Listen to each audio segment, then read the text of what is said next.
Well, folks, as always, there's a lot happening in the news. The Democrats are now threatening a government shutdown. No one really knows why. Pete Buttigieg apparently wants to run for president. A lot happening. But you don't just watch the Daily Wire. You are the Daily Wire. Put your money where your values are. Join All Access. Get everything, every article, every show, every documentary, every film, 100% uncensored and ad-free. That's not all. As an All Access member, you're not just watching, you become part of the conversation. You can live chat with me and all the other Daily Wire hosts during our weekly exclusive All Access live events, debate with our writers, connect with the community that actually thinks for itself. Join now at dailywire.com/subscribe. Okay, so you thought Democrats couldn't possibly get any dumber, and yet somehow they have managed to achieve this signal feat.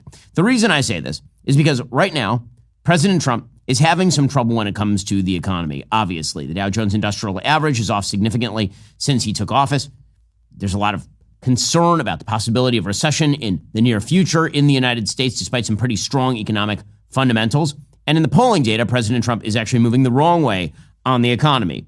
According to a brand new CNN poll conducted by SSRS, the question is, how have Donald Trump's policies affected U.S. economic conditions?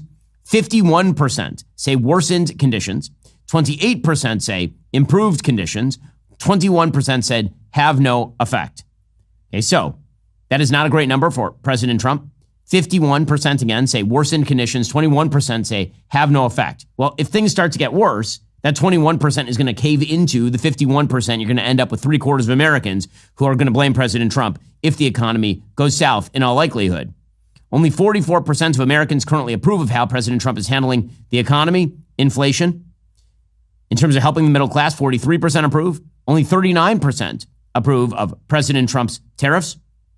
And in terms of helping the middle class, only 43% approve. Okay, so these are bad numbers for President Trump in this polling. Now, again, that doesn't mean that if the economy picks up or continues to truck along, that President Trump can't heal all of that. It just means that because of all the volatility that's been injected into the economy, because of all the talk about tariffs, which, again, I don't really see the purpose of. I want President Trump to succeed in effectuating his agenda. And if that agenda gets thwarted by an economic downturn, that would be a very large-scale mistake. Well, that's an opening for Democrats, a clear and obvious opening for Democrats. And yet Democrats are not only not going to take advantage of the opening, they're going to shoot themselves directly in the head, which I got to say, I, as a Republican, approve. I'm just not sure what you are doing. The reason I say this is because Republicans were able to, through the leadership of Speaker of the House Mike Johnson, and no thanks to Thomas Massie, pass a continuing resolution that will fund the government until about September. That gives the Republicans plenty of time to negotiate a budget deal amongst themselves, come up with the one big, beautiful bill that they need to pass, and get that done without the government simply falling apart. Right? So that's why the government shutdown was averted by the Republicans in the House. So now it gets passed on to the Senate. And in the Senate, obviously, the Republicans also have a majority. In fact, they have a 53-seat majority. Rand Paul has said he's going to vote against the continuing resolution, but there's still 52 votes left. Even if it got down to 50 votes, J.D. Vance would then break the tie in favor of the continuing resolution. So if you're a Democrat at this point, you're looking at the state of the economy, which is somewhat dicey. It appears to be, again, volatile. You can't predict the future there. And that is really the only tool you have to attack President Trump. And what you don't want to do is get into the business of owning the economy if you're the Democrats. Right? Why would you want to own that? If Republicans had followed down on the job and been unable to pass a continuing resolution, you could have blamed Republicans for the shutdown. This was the Democratic plan in the House. It's the reason why, for example, Hakeem Jeffries instructed Democrats not to vote in favor of the so-called clean CR, the clean continuing resolution, which is just a maintenance of funding at current levels all the way through September. So Democrats, except for one, did not participate in the CR. But now the Democrats seem to want to actively kill the CR and push America into a government shutdown that they clearly will own. That's the part that makes no sense politically speaking. According to the Wall Street Journal, Senate Minority Leader Chuck Schumer threw a wrench into a Republican plan to avert a government shutdown this weekend, saying there was not enough Democratic support to advance the measure funding federal agencies through September 30th. Now, you're saying to yourself, hold up, don't Republicans actually have a majority in the Senate? Yes, they do. But in order to overcome a filibuster, in order to invoke cloture, you need 60 votes. Now, Democrats could simply not filibuster. They could just say, fine, listen, you want to vote for the CR? Vote for the CR. Instead, Democrats are now actively considering filibustering a clean continuing resolution, which, again, makes no sense. Most Americans are just saying, leave us alone. That's effectively what the CR does. It just kind of leaves things alone. If Democrats want to throw a wrench into that for no apparent reason, then they will own any government shutdown. And then if the economy turns south, then I guess they own it. They own a big chunk of that because a government shutdown is going to throw all sorts of scares into the market. Schumer said that Republicans do not have the votes in the Senate to move the resolution. He indicated that his party was prepared to block it. And then he blamed Republicans, saying they chose a partisan path. Well, I mean, it seems kind of partisan to use your 47 votes in the United States Senate to hold up 53 votes in the United States Senate simply because what? Your base is mad at you for not standing up to President Trump's agenda enough? So Schumer's alternative, believe it or not, is in fact a clean CR, but for a month. So instead of this clean continuing resolution that funds the government through September, instead he's proposing a 30-day clean continuing resolution, and then we can redo all of this in a month. He, of course, is hoping the Republican coalition will fall apart in the meantime, and that the economy will fall apart in the meantime during that month.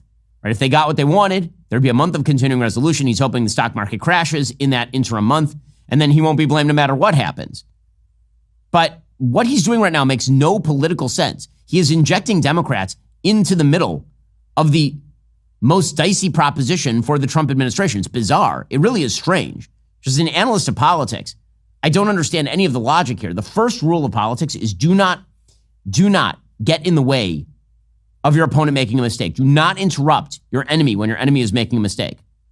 If the idea from the Democrats is the Republicans own every aspect of the economy, you then have to let the Republicans own the economy. If you inject yourself into that process in order to shut down the government, you now own what comes next. By the way, Republicans know this, which is why House Speaker Mike Johnson says the ball is in Schumer's court. On Fox News, he said that the New York Democrat, quote, has a big decision to make. Is he going to cast a vote to keep the government open, or is he going to be blamed for shutting it down? Republicans cast Schumer's remarks, according to the Wall Street Journal, as risky posturing. A Senate GOP aide said there was only one legislative vehicle available to the Senate that will keep the government open beyond Friday night. The House passed bill, and Democrats know that. Schumer's comments came apparently after Senate Democrats huddled for nearly 2 hours Wednesday behind closed doors. Apparently, many Democrats emerged grim-faced and laconic. Most did not want to talk. Some, including Senators Mark Warner and Mark Kelly, both senators from somewhat purple states, Warner's from Virginia, Kelly, of course, is from Arizona, said they wanted to vote on a short-term continuing resolution to keep the government open for 30 days. Kelly said such a move would enable Congress to work on passing this year's appropriations bills on a bipartisan basis, right? They're hoping that, again, only funding the CR for a short term would force the Republicans to basically negotiate with the Democrats. But that is not what's going to happen here. The GOP is fully willing to allow Democrats to own a government shutdown because Schumer is going to have to own it. If you invoke a filibuster in order to own a government shutdown, you are a moron. And what Chuck Schumer is doing here is really stupid and really quite bad. Senator John Hickenlooper of Colorado said, quote, if we shut the government down in a funny way, you're giving the president even more power. So whether he keeps this part of government open, closes that part, how that money gets spent, he has absolute control, like a king, which is true. During a government shutdown, the executive branch then gets to decide who is an essential worker. So they're playing right into Trump's hands. It's almost best case scenario for President Trump. Let's say that Chuck Schumer does the filibuster and the government shutdown occurs because Chuck Schumer did the filibuster. Well, now President Trump has the unique capacity to determine who exactly is an essential worker under federal law, at which point, let Elon Musk in there with a chainsaw, man. Senator John Fetterman, apparently the last non-moron in the Democratic caucus, said he would back the GOP bill. He said, I refuse to burn the village down to claim to save it. He said, imagine what was happening if you shut the government down. For how long? Who knows? That is correct. It is amazing that the Democrat, who apparently has brain damage from a stroke, is the only rational one inside the Democratic Party. At this point, they have completely lost their minds. And this is partially due to a complete lack of leadership in the Democratic Party. The Barack Obama-led Democratic Party is dead. Donald Trump killed it off. And there's no one there to replace it. And so now it's a battle between the wokies, led by AOC and Jasmine Crockett, some of the progressives, led by Bernie Sanders and maybe Pramila Jayapal, who cross paths with the wokies all the time, and then the pseudo-moderates. And I say pseudo-moderates because you have Gavin Newsom out wandering the landscape, having on Michael Savage in an attempt to pretend that he is, in fact, some sort of moderate himself. One of the pseudo-moderates is Pete Buttigieg. So this is kind of a hilarious story. Pete Buttigieg, you'll recall Pete Buttigieg. He was the mayor of South Bend, Indiana, a place with a population of approximately 150,000. And then he was elevated into a presidential candidate because he likes dudes. That's really his only qualification. He ran for president on the basis of not being able to fill potholes in South Bend, Indiana. And then he lost. He overperformed, but he lost. to Joe Biden in 2020. And then he was elevated to Secretary of Transportation, where he presided over parts falling off of Boeing planes and trains derailing in East Palestine, Ohio. He was elevated to that position not because he knew anything about transportation, but because in his own words, he liked trains. He had a romance for trains. He liked choo-choo trains. Well, now, a man who was so useless that he left on paternity leave. Remember, paternity leave is usually because you are attempting to help your physically recovering wife. As recognized, Pete Buttigieg is married to a man, which means that his non-physically ailing husband, he stayed home with for 2 months, and no one even noticed because he was so useless. Now he wants to run not for Senate, but for president. Now you say to yourself, wait a second, how did he run for Senate? Isn't he from Indiana? You just said he was the mayor of South Bend. Yes, but you forget. He moved with husband Chasten Buttigieg to Michigan in 2022, and he has spent approximately 22 seconds in Michigan. Therefore, he was considering a Michigan Senate run. Well, he announced today that he is not going to be running for Senate in Michigan, which, I mean, hell, I'm not running for Senate from New York. I have the same connections to New York that Pete Buttigieg has to Michigan. So he's not going to run for Michigan's open Senate seat. Instead, he is going to run a campaign for president in 2028. Unbelievable. Unbelievable. Of course he is. Why the hell not? Why not? Well, Pete Buttigieg is a bad bet, and so is debt, folks. Are you struggling with credit card bills, personal loans, or medical debt? It can feel like your money is working harder for your lenders than it is for you. It doesn't have to stay that way with PDS Debt.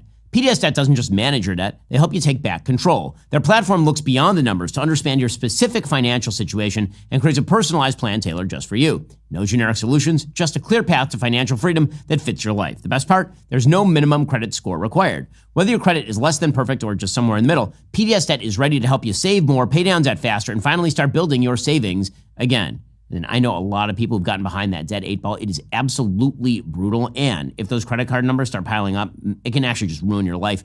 But you can get it solved. Getting started is easy. Go to pdsdebt.com/Ben, complete your free debt assessment, see what options are available to you. Every day you wait is costing you money. Get started with your free debt analysis in just 30 seconds at pdsdebt.com/Ben. That's pdsdebt.com/Ben. Take back control today by visiting pdsdebt.com/Ben. Also, even if you think it's a bit overhyped, AI is suddenly everywhere, from self-driving cars to molecular medicine to business efficiency. If it's not in your industry yet, it is coming fast. But AI needs a lot of speed and computing power. So how do you compete without costs spiraling out of control? Time to upgrade to the next generation of the cloud. Oracle Cloud Infrastructure, or OCI. OCI is a blazing fast and secure platform for your infrastructure, database, application development, plus all your AI and machine learning workloads. OCI costs 50% less for compute and 80% less for networking, so you are saving a pile of money.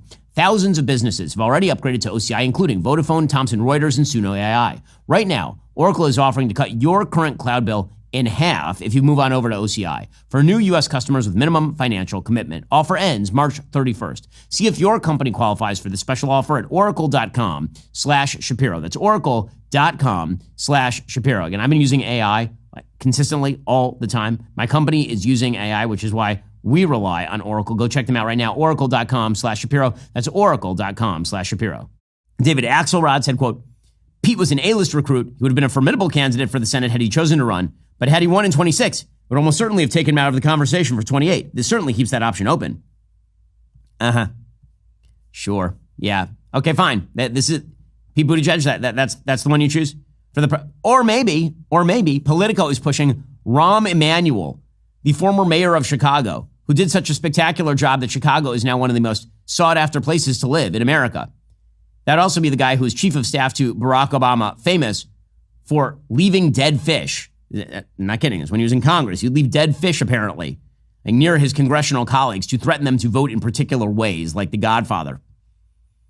So now, Rahm Emanuel is traipsing across the political landscape, seeking to gain support for a presidential run. According to Politico, name the political podcast. Emanuel has likely been on it or will be shortly. He immediately snagged a CNN contract and a regular Washington Post column. No small accomplishment for a formal official at a moment of retrenchment for news organizations. He's also hitting the lecture circuit. Just as striking is to talk to anybody in high-level Democratic politics who knows Emanuel and hear how matter-of-fact they are about the inevitability of his candidacy. Apparently, he's already road testing the first outlines of a stump speech, or at least an issue that he can make his own. He said, I'm done with the discussion of locker rooms. I'm done with the discussion of bathrooms. We better start having a conversation about the classroom. He said, we can lead a discussion and force a topic onto the agenda of this country that's worthy of having a debate about. So, okay, good luck. Good luck to Rahm Emanuel. So you're traipsing out, again, a guy who was last relevant in like 2010, maybe, Rahm Emanuel, and a guy who's mostly famous for being an absolutely horrible Secretary of Transportation, but is also gay. You guys, you're doing great. You're absolutely doing great. Well, meanwhile, President Trump is having fun. Yesterday, he had in the awful president of Ireland, and he proceeded to have some fun with this. Here he was ripping Rosie O'Donnell for moving to Ireland. Rosie O'Donnell announced that she was moving to Ireland, which, good luck to Ireland. It was hard for me to think that Ireland could get any worse in its politics, but Rosie O'Donnell will certainly help. Ireland is known for very happy, fun-loving people, great attitude, many in this room right now that I've met. Why in the world would you let Rosie O'Donnell move to Ireland? I think she's going to lower your happiness level. That's true. Thank you. I like that question. Do you know you have Rosie O'Donnell? Do you know who she is? Do you know who she is? Yeah. You're better off not knowing. Okay, so first of all, I think President Trump, this is like one of his longest standing feuds is Rosie O'Donnell. You remember Rosie O'Donnell from like the 2015 debates in which Megyn Kelly asked him about women bleeding from their wherever, and he said, I was only talking about Rosie O'Donnell. So yeah, this is a very long-standing feud that he has with Rosie O'Donnell, and I think it's fair to say that Trump won this feud. He's the president twice, and Rosie O'Donnell is moving to Ireland. Meanwhile, Trump was also raving about the tattoos of Conor McGregor. So listen, President Trump is living his best life. Well, I do happen to like your fighter. He's got the best tattoos I've ever seen. I don't know if I'm a big, but that. Conor McGregor. Well, Conor's great, right? Talking about Conor, but you have a lot of great Irish fighters, actually. Okay, so again, he was having a good time over at the White House. However, he then got into commentary on tariffs. I was at the gym yesterday watching President Trump talk about tariffs, and I watched in real time as the Dow Jones Industrial Average dropped as he talked. Okay, when he talks about tariffs and he discusses trade barriers, the markets start to freak out. Because, at the very least, it means more volatility. We don't know what's happening next. I'm not saying this because I wish to criticize President Trump. I'm saying this because I wish President Trump to succeed. If you look at the chart of President Trump's first term, what you see is the Dow Jones Industrial Average on a straight arithmetic increase line up and to the right. And so far, in his term, the line has been down. And that is not exactly what you are looking for. Well, President Trump is upping the ante by now saying that he wants to increase tariffs on the EU. Now, again, if the goal of all of this is to get the EU to lower its own tariffs against the United States, I'm for it. If the goal is to leverage some other deliverable from other countries, I'm for it. If the goal is to protect national security, I'm for it. If this is just because tariffs are fun and games, or because President Trump has been talked into the idea that trade wars are both good and easy to win, that is not good economic policy. It just isn't. Right now, inflation is cooling, actually. That is good news. It should be good news for the Trump administration. According to the Wall Street Journal, inflation actually cooled last month. Consumer prices were up 2.8% in February from a year earlier. Now, again, remember, that is still an increase in inflation. You're looking generally for a 2% year-on-year increase. It is a decrease in the rate of inflation, but it is actually an increase in the actual inflation of the cost. There was a January gain of 3%, so it's moving in sort of the right direction. Prices excluding food and energy rose 3.1%. That was the lowest year-over-year reading since 2021, and it was lower than the 3.2% expected by economists. But all of the sort of uncertainty that is being injected into the process by President Trump is not helping matters. And tax cuts, deregulation, consistent policy, these are the things that make for a strong, healthy, and growing economy. And yet this morning, President Trump threatened a 200% tariff on alcohol from the EU. He said the EU, this is on Truth Social, one of the most hostile and abusive taxing and tariffing authorities in the world, which was formed for the sole purpose of taking advantage of the United States, has just put a nasty 50% tariff on whiskey. That, of course, was a retaliatory tariff put in place by the Europeans after the United States put tariffs on other European products. If this tariff is not removed immediately, the U.S. will shortly place a 200% tariff on all wines, champagnes, and alcoholic products coming out of France and other EU-represented countries. This will be great for the wine and champagne businesses in the United States. mean, it's not great for the wine and champagne consumers in the United States, but he is correct that when you institute taxes on American competitors, it tends to be good for the businesses in those particular areas. Here's President Trump ripping on the EU yesterday. The EU was set up in order to take advantage of the United States. Including Ireland? Is Ireland taking advantage of the US? Of course they are. I can't, I have great respect for Ireland and what they did, and they should have done just what they did. But the United States shouldn't have let it happen. We had stupid leaders. We had leaders that didn't have a clue. Or let's say they weren't business people, but they didn't have a clue what was happening. And all of a sudden, Ireland has, our pharmaceutical companies and other, this beautiful island of 5 million people has got the entire U.S. pharmaceutical industry. Okay, well, I mean, one of the reasons that Ireland has been drawing American businesses is because they lowered the corporate tax rate, which is something we should do in the United States. Ireland never signed on to the idiotic Joe Biden worldwide global corporate tax rate that he was proposing at 15%. Ireland just went right under it at like 10% and drove a bunch of businesses to reshore. That's something the United States could do. If we are the best place in the world to do business, businesses will come here. It is that simple. That is why the United States historically has been such an unbelievable powerhouse in terms of foreign investment, in terms of economic growth. It's why the dollar is the world's reserve currency and all the rest. President Trump, when he said that the EU was set up to take advantage of the United States, that's not true. The European Economic Community was actually mostly set up in opposition to the communist bloc in Eastern Europe. It was meant to create a robust trading and free trade infrastructure inside Western Europe to combat the influence of communists from Eastern Europe and the Soviet Union. And the real question in all of this is, what is President Trump intending to do? If President Trump wants to explain what the goal is and how long it's going to take and how we get there, that would be a welcome development for everyone who invests. And again, I'm a person who invests, right? I have a lot of money in the stock market, in real estate, in various different investment vehicles. And as an investor, I'm looking for certainty. I'm looking for reliability. I am not unique in this respect.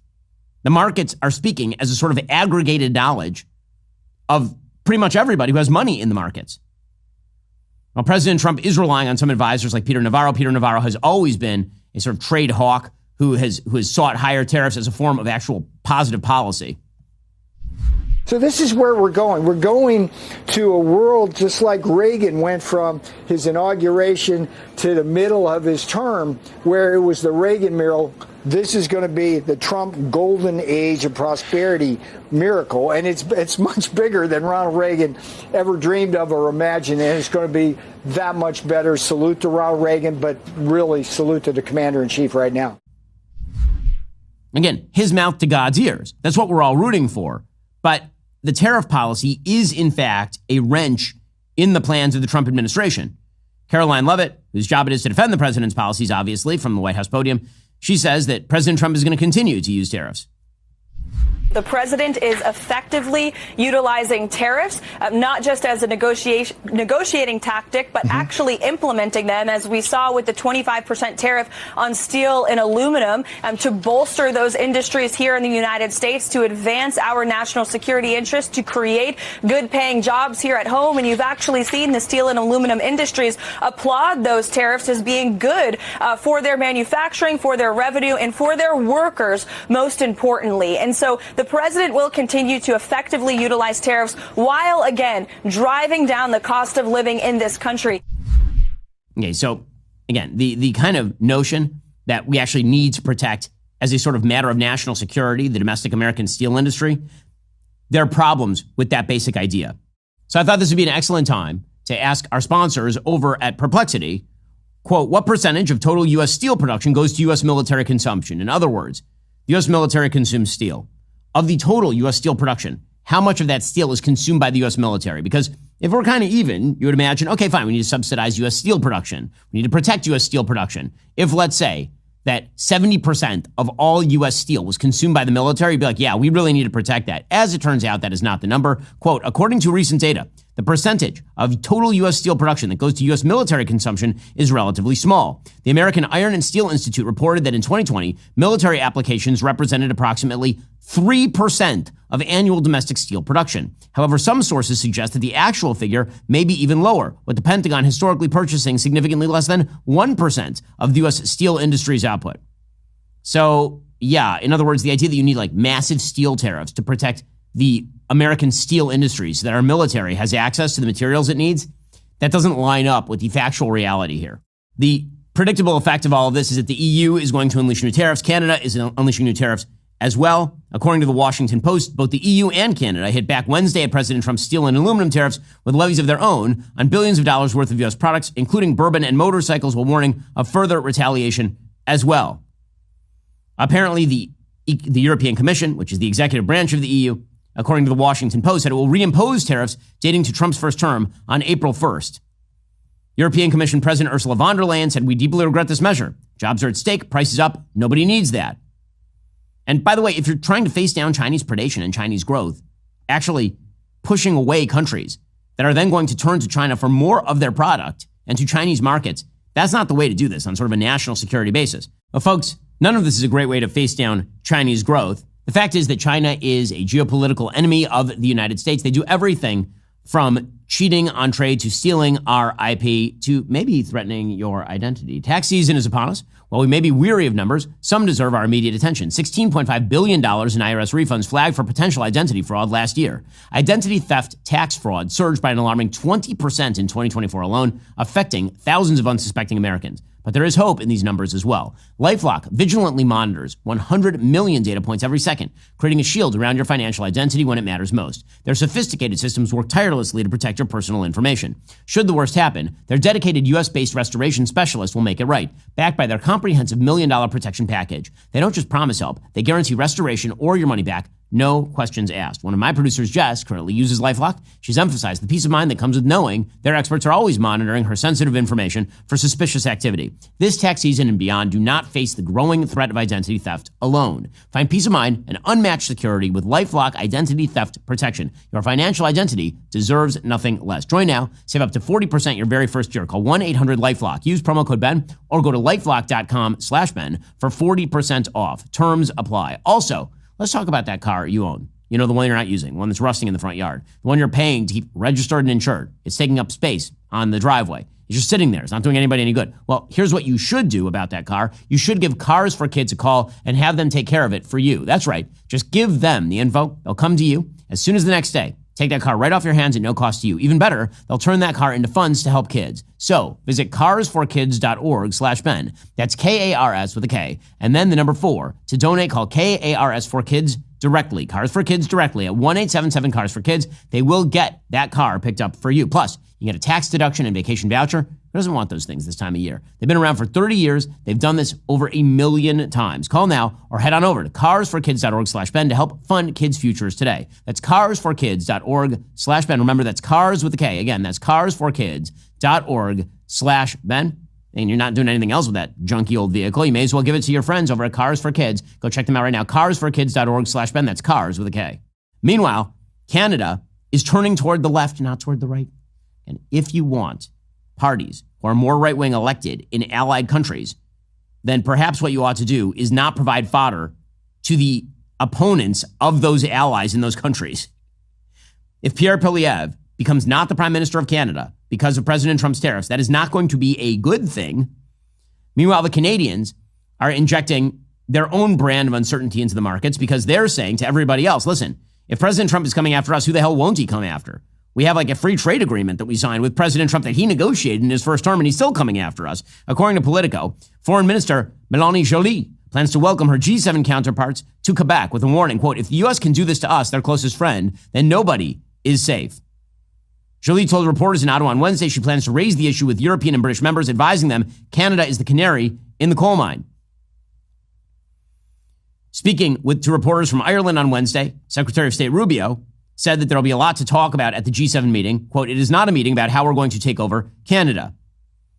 But again, the more that the Trump administration makes that joke, because we're not taking over Canada, the more the Trump administration makes that joke, the more the Canadians, particularly on the left, respond as though he is serious. Here is the Canadian Minister of Finance, Dominique LeBlanc, who says precisely that. These partnerships go back decades, but Canada is an independent, sovereign, proud country. And frankly, Canadians find it insulting that somebody as important in global affairs as the President of the United States of America sort of belittles Canada by saying, oh, you're not an independent sovereign country. You should join the United States. Okay. Again, this sort of thing, what's the impact? Why is it smart? Why is it smart? Stop this. What is the goal? What is the goal? At least articulate the goal. I don't want President Trump's numbers going down. He's doing too many important things right now. Here's CNN reporting on President Trump's numbers on the economy. It is by far issue number one for voters. Nothing really comes close overall for Americans. And on that score, he's actually performing a tick below his overall approval rating. 44% approve of his handling of the economy. You see that there below his job overall there, the economy 44%. 56%, Sarah, disapprove. He is minus 12 percentage points on the issue that Americans say is the most important. Now, as I say, there are too many important things that President Trump has to do in the next 2 years to get caught up in this particular battle to no great upswing in the economy or really in long-term manufacturing in the United States. And the reality is that unless you have a robust tariff regime for a very long period of time that is specifically designed to increase prices on American consumers, you are not going to get a vast number of manufacturing jobs back into the United States. And even if you do, companies are going to start trying to drive down prices through automation. So what is the goal? Again, that's the question we should all be asking ourselves. I hope the Trump administration is asking itself that. What is the goal? What are we trying to accomplish here? Because there are too many other important things. And there are too many good things happening. So President Trump, yesterday, cut half the staff at the Department of Education. That's great. And here he was explaining that the goal is to move all of that power back to the states, which is precisely what he should be doing. We have a dream, and you know what the dream is? We're going to move the Department of Education. We're going to move education into the states so that the states, instead of bureaucrats working in Washington, so that the states can run education. Yes, that is correct. That is good. If every president's agenda is tied to kind of the low point of the agenda, this is true for every president, whatever is the worst thing in the agenda tends to define the entire agenda, then what you want to do is avoid the boo-boo. This is a good thing. It's a necessary thing. Cuts to the DOE are undoubtedly an excellent thing. Not only that, other good things are happening too. Yesterday, according to Breitbart, EPA Administrator Lee Zeldin announced he would move to clear the hundreds of backlog cases to clean air, saying the Biden administration focused on ideological pursuits rather than the agency's core mission. The agency said it would commit to working with states and tribes to resolve hundreds of backlogged state implementation plans and tribal implementation plans the Biden-Harris administration could not or would not resolve.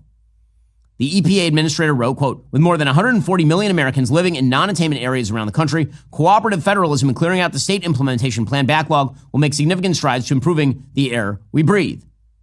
Now, again, one of the goals here is to also free up industry.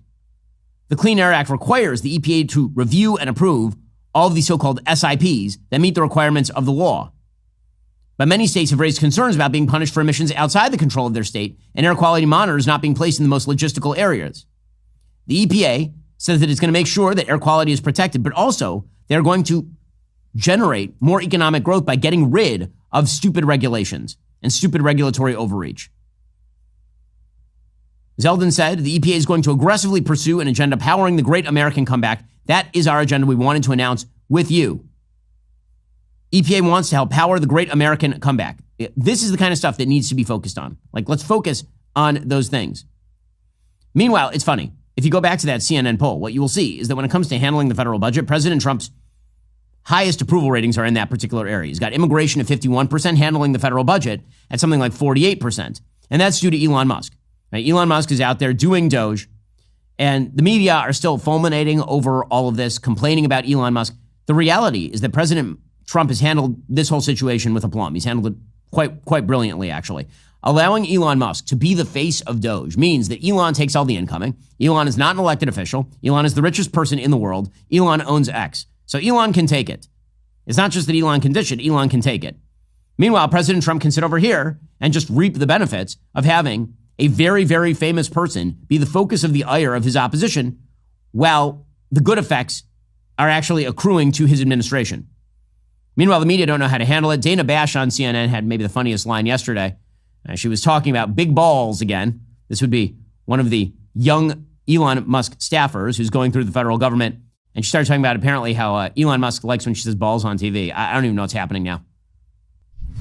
I think at the risk of Elon Musk tweeting about me, because apparently he likes when I say the word balls on TV, I will say that balls and strikes, when you're talking about Steve Bannon, when he calls balls and strikes, he calls strikes balls and balls strikes.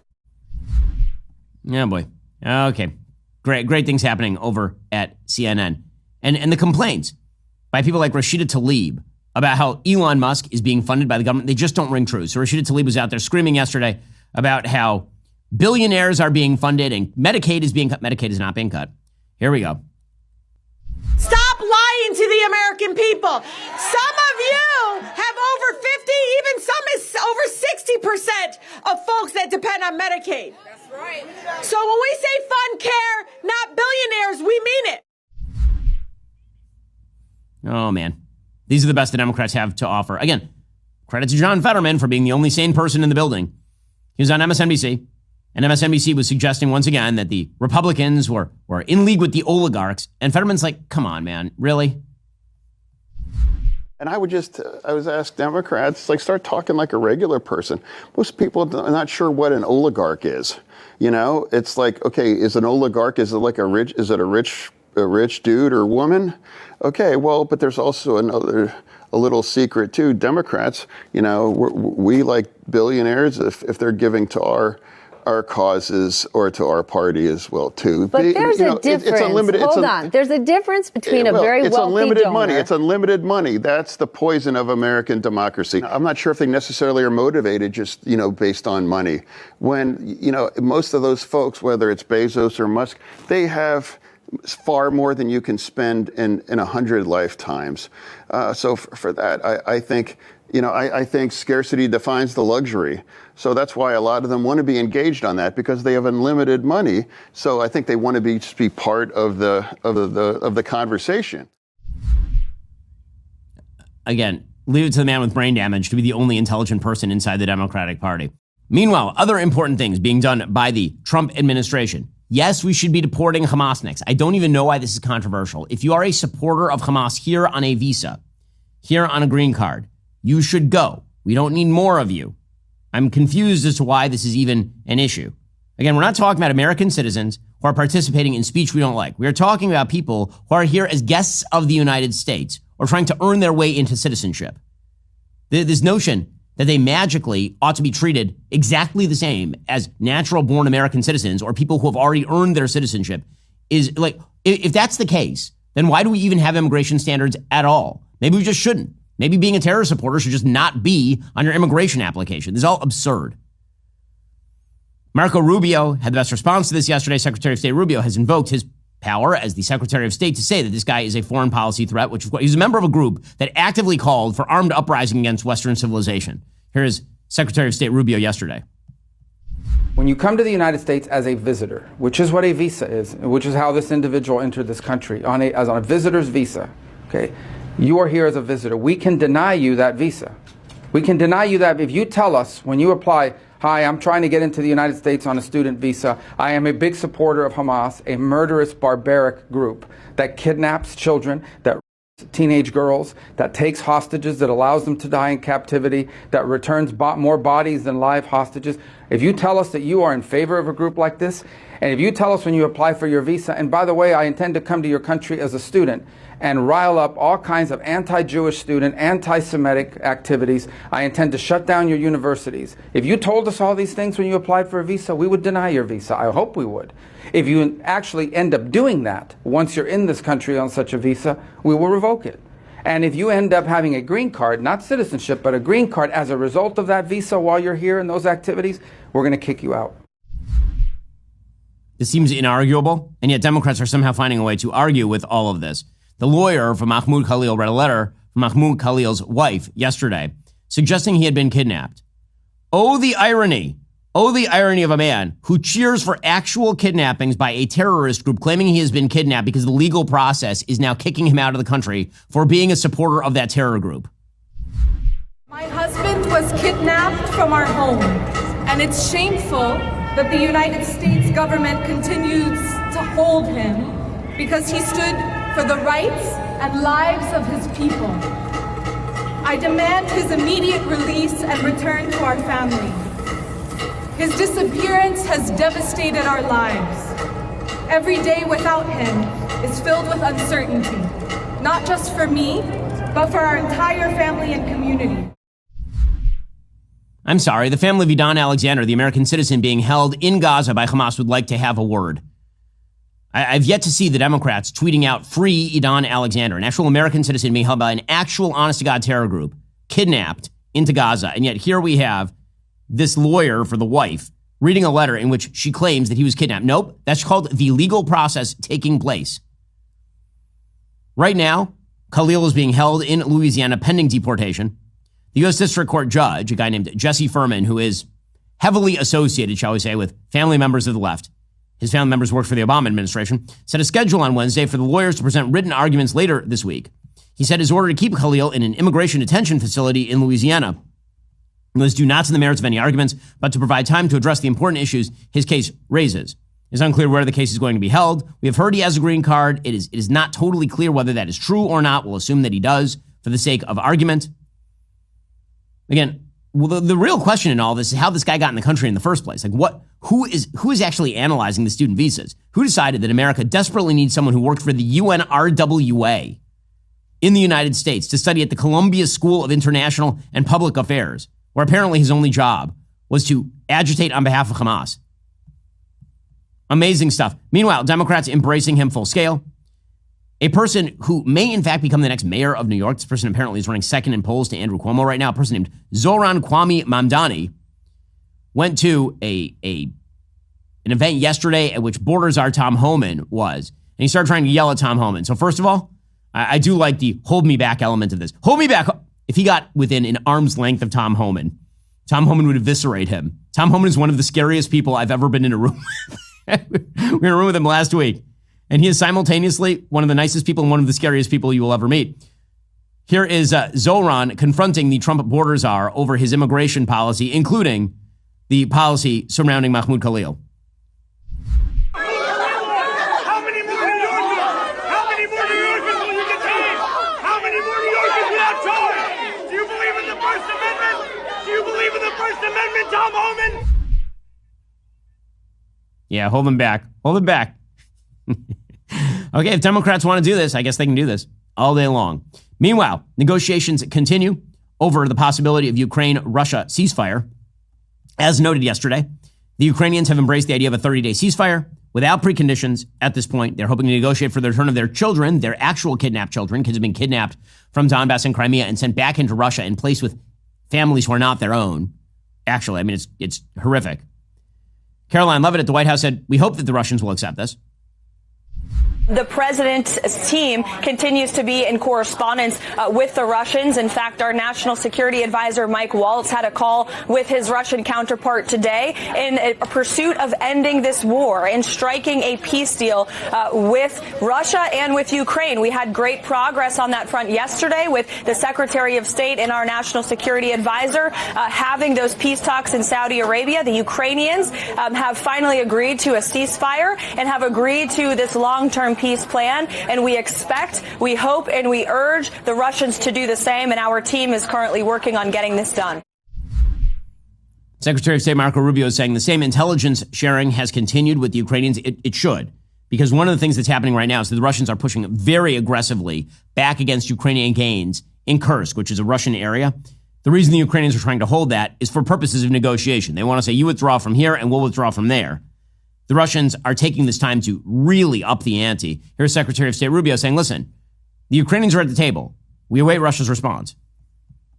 The United States has done a good thing for the world in bringing this process forward, and now we all eagerly await the Russian response and urge them strongly to consider ending all hostilities so people will stop dying, so bullets will stop flying, and so a process can begin to find a permanent peace.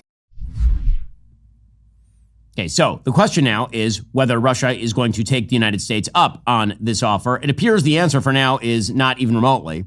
According to the Financial Times, quote, Russia does not want a temporary ceasefire in Ukraine and is pushing for a long-term peace settlement that will take into account its interests and concerns, according to a senior aide to Vladimir Putin. Yuri Ushakov, the president's foreign policy advisor in Russia, told state television on Thursday the 30-day ceasefire proposed after talks between the U.S. and Ukraine this week, quote, was nothing other than a temporary breather for Ukrainian troops. Nobody needs steps that imitate peaceful actions in this situation, said Ushakov, adding Moscow hopes the U.S. knows our position and wants to believe they will take it into account as we work together going forward. That is Putin taking an extremely hard line prior to the arrival of Steve Witkoff, the president's envoy, who's arriving today in Moscow.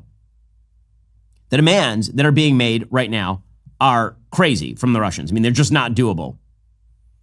According to a document written in February by an influential Moscow-based think tank close to the Russian Federal Security Service, the FSB, which is sort of the modern KGB, lays out Russia's maximalist demands for any end to the conflict in Ukraine. It dismisses any preliminary plans for a peace deal within 100 days as impossible to realize and says a peaceful resolution of the Ukraine crisis cannot happen before 2026. That's them attempting to get Trump to pressure Ukraine. That's what they're doing. They're saying they know the midterms are coming up. They know Trump has pledged an end to the war, and so they feel that they have the negotiating leverage. The document rejects any plan for any peacekeepers to Ukraine. It insists on recognition of Russia's sovereignty over the Ukrainian territories it has already seized. It calls for a further carve-up through the creation of a buffer zone in Ukraine's northeast on the border with Russian regions such as Bryansk and Belgorod, as well as a demilitarized zone in southern Ukraine near Crimea. That latter would affect the Odessa region. So in other words, they actually want more territory than they have actually won on the battlefield. In addition, the document discusses the need for the complete dismantling of the current Ukrainian government. Okay, so this is a non-starter, obviously. This is a non-starter from the Russians. Okay, so if it's a non-starter from the Russians, the administration is going to have to bring the hammer. President Trump suggested that is very much on the table yesterday. Here he was. But yeah, there are things you could do that wouldn't be pleasant in a financial sense. I can do things financially that would be very bad for Russia. I don't want to do that because I want to get peace. I want to see peace, and we'll see. But in a financial sense, yeah, we could do things very bad for Russia. It would be devastating for Russia, but I don't want to do that because I want to see peace. Okay, well, whether we want to see peace or not, Russia may not want to see peace. And if that's not the case, then it's going to be very difficult to reach anything like a deal. Well, folks, as always, it's been a busy week at the White House. And our Daily Wire White House correspondent, Mary Margaret Olahan, is on point to cover all of it. Mary Margaret, welcome back to the show. Hey, Ben, it's great to be here. So a lot going on this week at the White House. You were able to ask a question this week about the situation in Ukraine. What did you ask? What was the answer? Yes, so at the briefing a couple days ago, Caroline Levitt called on me. I was able to ask about Zelensky's letter to President Trump, which we learned about last week in President Trump's joint address to the nation. And he shared that Zelensky had sent him a letter. He didn't really share what else Zelensky had said. And Special Envoy Witkoff revealed earlier this week that Zelensky actually apologized in that letter. And so we thought we should know more about what was said in that letter and what the president and Zelensky are talking about. So that's what I asked. And Caroline didn't really expand on the contents of the letter, but she did share with us that very day, Secretary Rubio was in Saudi Arabia meeting with Ukrainian officials. She told us that the talks were going really well. They were very positive. And shortly after that press briefing ended, we learned that Ukraine and the United States were in a great position and had agreed to a ceasefire and more. So that's ongoing. We're hoping for more developments there. And we know President Trump will be meeting with members of the European Union and NATO here at the White House today. So that's very exciting. And we're looking forward to what comes next in that area. President Trump has been very emphatic about his desire for peace between Russia and Ukraine. And that's what this whole White House has been gearing up towards for the last several weeks. So, Mary Margaret, obviously a lot of eyes on Russia and Ukraine. Russia today apparently suggested that they were not going to sign on to any temporary ceasefire, that instead they were going to seek some sort of permanent settlement. Of course, the terms of that permanent settlement are extraordinarily onerous on Ukraine. Very unlikely Ukraine accepts that, so we'll have to see how all of that plays out. Meanwhile, the President of the United States hosted the President of Ireland in the Oval yesterday, and they got into a number of topics ranging from trade to his love for Conor McGregor. What was the mood in the room like? Well, that was a really interesting visit. Actually, to backtrack a little bit, I was able to start the whole day at the Vice President's residence up in Northwest D.C. because that's where the Irish Premier Michael Martin started his day as well, at a breakfast at the Vice President's residence. And Justice Brett Kavanaugh and his wife were in attendance, RFK Jr., a number of other high-profile Irish Catholic, Irish public figures in the Trump administration and in Washington, D.C. And I was able to post some pictures from outside. I think it's really interesting to see what the Vance's life looks like up there in the house where Kamala Harris and Doug Emhoff used to live. Really interesting turn of events there. They've got a little playhouse outside the house, outside the residence, as well as a swing for the Vance kids who had gone off to school in their very highly secured vehicles before we got there. So all of that was really interesting. And then, of course, Vance hosted Michael Martin at his residence. They talked about the importance of the Irish-American relationship, which is also what President Trump and Michael Martin talked about in the Oval Office yesterday. One kind of cute moment, I guess you would say, was at the breakfast, Vance joked that he was wearing St. Patrick's Day socks with shamrocks on them.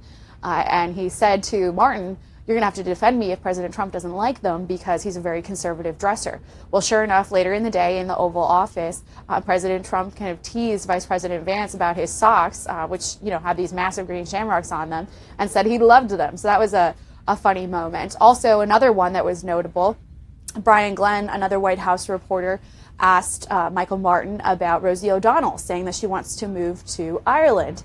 And asked why anyone would want Rosie O'Donnell in their country, which is a little bit of a surprise question. I think a lot of us wouldn't have expected that one. You can see in the video Vice President Vance kind of doubling over, covering his face and laughing. And Trump had some funny quips in there as well. But overall, Michael Martin talked about how important the relationship between Ireland and the United States is. He also talked about the role that President Trump is playing in peace between Russia and Ukraine and really emphasized his interest in furthering that peace as well. Well, Mary Margaret, really appreciate your time. And she, again, is the person on the ground at the White House, keeping an eye on things every single day. Mary Margaret, good to see you. Good to see you, too. Already coming up, we'll get into controversy surrounding Meghan Markle. Yes, she's back. She won't leave. Can we deport her? I mean, I understand she's an American citizen, but, maybe we can make a trade with the Brits or something. First, you have to be a member. Head on over to DW right now, and then you can access everything. You can get Morning Wire, Backstage Live, All Access, Am I Racist, What is a Woman, and all the rest. If you're not a member, become a member. Use code Shapiro at checkout for 2 months free on all annual plans. Click that link in the description and join us.